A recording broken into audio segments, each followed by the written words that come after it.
इसी तरह से जब आप भी हो जाएंगे कि जिसमें ना तो कोई शैतान रह जाएगा, ना कोई बुरा रह जाएगा, जो आपके सामने आएगा वो आपके प्यार में घुलना ही चाहिए, और नहीं घुले तो वो भाग जाए, ऐसी जिस दिन दशा आएगी उस दिन फिर आपको इस प्रोटेक्शन की जरूरत नहीं रहेगी। और प्रोटेक्शन के बहुत सारे तरीके आप ही लोगों ने ढूंढ के निकाले। उसमें से कुछ तरीके जो हैं आप चाहे तो ये लोग बता सकते हैं आपको, कोई भी यूज करके जो जो ये लोग इस्तेमाल करते हैं, या आप इनसे पूछ सकते हैं। जैसे फोटो पर लेना, पैर से निकालना, पानी से निकालना, अपने ही को अपना बंधन डालना आदि, नाम डिफरेंट डिफरेंट नाम लेना वगैरह वगैरह, बहुत सारे सब कुछ प्रकार हैं।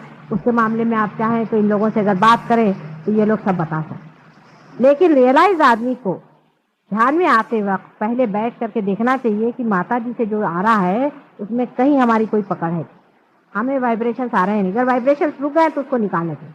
उसको कैसे निकालना चाहिए, क्या करना चाहिए, शरद भी बता सकते हैं, लोग बता सकते हैं किस तरह से बंद हुए वाइब्रेशन निकाल सकते हैं। अगर हाथ में थोड़ी सी जलन है तो उसको फूक के कैसे निकालना चाहिए, उसको उस वक्त फूक करके निकाल दीजिए, नाम ले लीजिए, फूकने से निकल जाएगा। एकदम ऐसा निकल जाएगा कि आपको लगेगा ही नहीं कि वहां पकड़ते हैं, एटमॉस्फेयर में है, हर जगह है, आप पकड़ते हैं। अभी आपकी दशा वैसी जैसी छोटी सी लड़की खाना बनाना सीखे। फिर आप जब इस शास्त्र में निपुण हो जाएंगे तभी आप असली योगी होंगे, क्योंकि कुशलता पूरी आ जाएगी तो परफेक्ट नॉलेज आ जाएगी। और जब परफेक्ट इसका नॉलेज आ जाता है तो आप ही नॉलेज हो जाते हैं, माने आप कुछ करते कुछ नहीं, वो ऑटोमेटिकली सब मामला अपने आप चलते रहता है।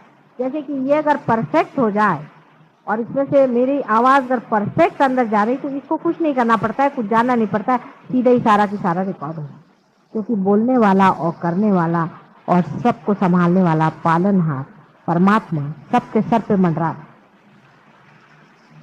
रियलाइज लोगों को एक बात और भी पता होगी, ये भी बहुत जरूरी बात है जिसको जान लेने से आपको एक तरह की निर्भरता आ सकती है।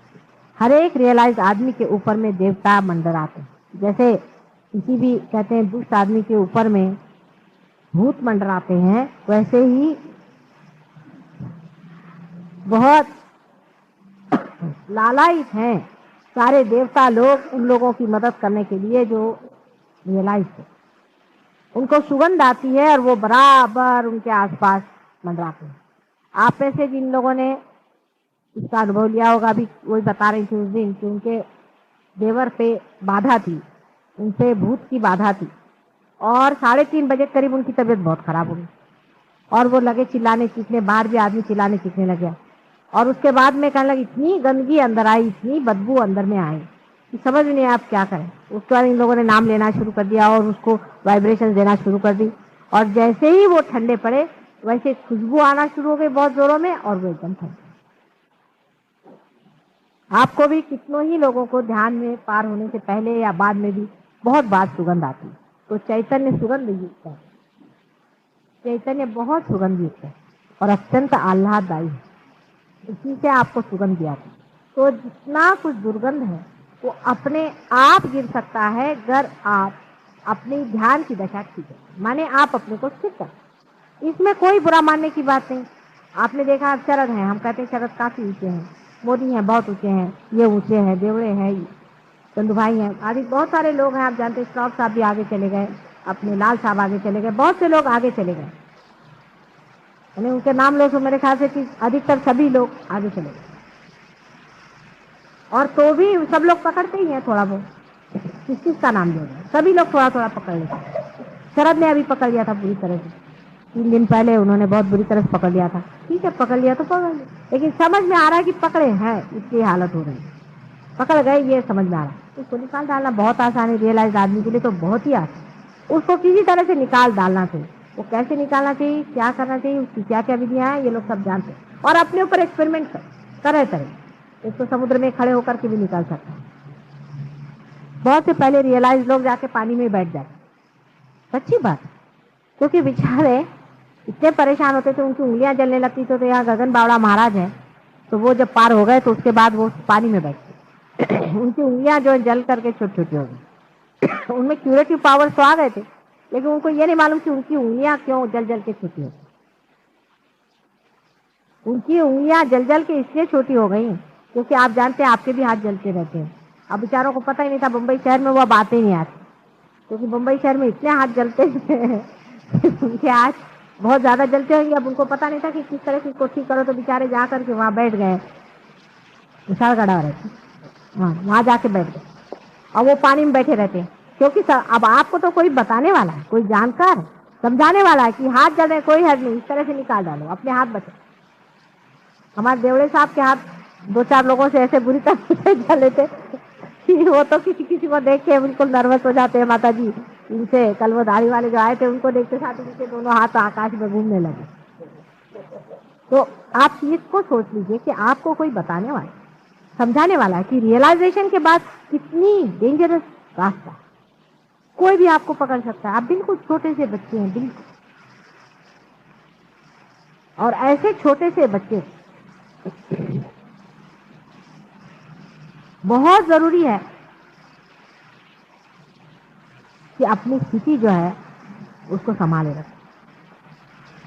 हमारा तो आप पर सब पे हाथ है ही हर समय, और हर समय आपका सबका ख्याल बना, और अत्यंत प्रेम है सबके, और बड़ा गौरव भी लगता है और बड़ा आनंद भी आता है कि इतने लोग आज मेरे बेटे हैं, बच्चे हैं।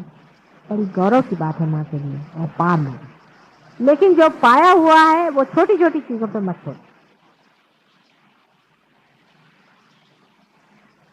आप लोगों को सबको इसका अनुभव आया है, कभी आप जादव से पूछे, जादव आपको बताए, अभी पाटिल साहब आए वो मुझे बता रहे, इधर लेडीज में है, कितनी लोग बता सकते हैं कि कैसे कैसे इनको अनुभव आए, कैसे कैसे ठीक करें। मतलब कोई भी प्रॉब्लम हो उसको तो मैं सॉल्व कर ही सकती, पर थोड़ा थोड़ा आप भी सीखें, आप भी करें, आप भी सीखें, जाने इस चीज को। आप ही डॉक्टर और आप ही दवा, आप ही के हाथ से जाने वाला है, आप ही उसको समझने वाले। उसमें थोड़ी सी कहीं चोट वोट लग भी गई तो माँ बैठी हुई ठीक करने के लिए, कोई चिंता की बात नहीं। ऐसे पहले कहाँ थे लोग, क्योंकि बेचारे अब जो ऐसे लोग पार भी हुए हैं वो तो कहते हैं कहाँ से हम पार हो गए, भगवान बचा रहे। ऐसे ऐसे इसीलिए लोग पहले थे कि पार हो जाते थे तो हाथ में चिमटा लेकर बैठते, उनका दोष नहीं था, कोई भी आए उसको तड़ातड़ मारते थे।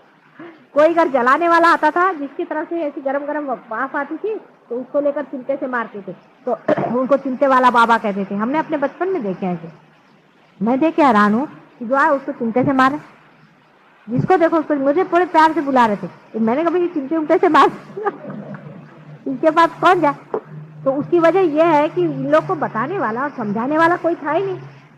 अब आप इतने लोगों की बीमारियां ठीक करते हैं, कैंसर जैसी बीमारियां आपने ठीक की, इस तरह की सब बीमारियां आप ठीक करते हैं, कितने ही तरह की बाधाओं को आपने हटा दिया है, इतना आपने कार्य किया हुआ है।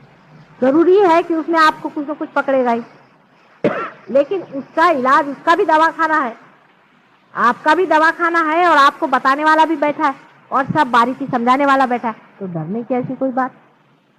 फिर भी अगर आप डरे तो इसका मतलब है कि आप आगे जाने का इस जन्म में नहीं। ये तो रियलाइज लोगों की बात हुई, लेकिन एक और बात हमको समझना चाहिए। बहुत से संत साधु ऐसे हैं जो मर चुके हैं लेकिन वो जन्म नहीं ले पा रहे हैं, कोशिश कर रहे हैं बहुत लोग लेकिन जन्म नहीं ले पाते, क्योंकि उनको वैसा जीव नहीं मिल रहा है या कुछ और प्रश्न है। तो ऐसे संत साधुओं का भी ऐसा विचार बन रहा है कि हमारे बीच में जो लोग कभी भी रियलाइज नहीं हो सकते, ऐसे बहुत से लोग हैं अपने यहाँ जो कभी भी नहीं होंगे, क्योंकि उन्होंने पहले कुछ ऐसे कर्म किए हुए हैं, कुछ ऐसे प्लान सेट किया है, कुछ किया है, इस तरह के इसमें फंसे हुए रहे या कुछ ऐसी बात है। तो वो कहते हैं कि हम इनके अंदर आ जाएं, तो आपको उनके अंदर बाधा सी लगेगी, लेकिन वो लोग कोई नुकसान वाले नहीं, इनसे लड़ने की जरूरत नहीं। ये हालांकि बड़े प्योरिटन लोग जो है उनको अजीब सी बात लगेगी, माता जी ऐसी बात कैसी है, उनको छेड़ो नहीं। अगर उनको छेड़ोगे तो ये हो जाएगा कि उनके अंदर भूत नहीं घुस सकते, क्योंकि उनके अंदर भूत तो घुसे ही हुए हैं। भूत नहीं होंगे तो संत आ जाए, संत आने से अपना कार्य हो। इसलिए बहुत से लोगों पे संत भी उतरे, उनकी बड़ी इच्छा है, उन्होंने ऐसे कहा है मुझसे कि हम चाहते हैं कि हम अपने को लाएं, लेकिन अब हम छोटे बच्चे के रूप में आए तो तुम्हें कैसी मदद होगी। इसलिए बेहतर है कि ऐसे लोग जो तुम्हारे इसमें आते हैं और जो पार होने की हमें दिखाई नहीं देता, ऐसे बहुत से लोग, वो लोग अगर पार भी नहीं हो रहे हैं तो भी आपको उनसे भिड़ने की जरूरत है, पर वो आते रहेंगे हमेशा जहाँ।